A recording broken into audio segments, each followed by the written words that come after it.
ជំរាបសួរ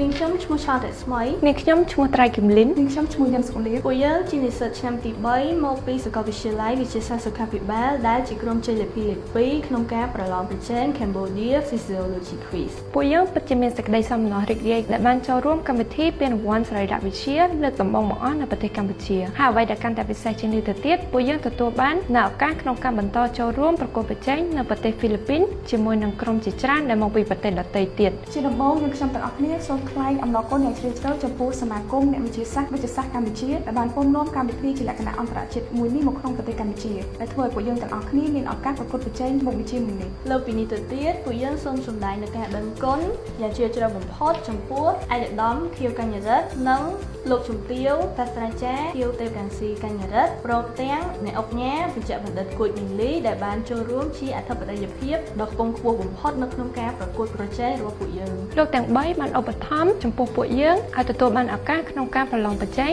Inter Medical School Physiology Quiz ដែលហៅកាត់ថា IMSPQ ដែលនឹងប្រព្រឹត្តទៅនៅប្រទេសហ្វីលីពីនជាចុងក្រោយយើងទាំងអស់គ្នាសូមបដិញ្ញាចិត្តថានឹងខិតខំប្រឹងប្រែងអស់ពីសមត្ថភាពក្នុងការចូលរួមកម្មវិធីប្រកួតប្រជែងនេះពួកយើងសង្ឃឹមថាពួកយើងនឹងអាចធ្វើបានល្អដើម្បីទទួលបានលទ្ធផលល្អសម្រាប់ប្រទេសកម្ពុជាសូមអរគុណ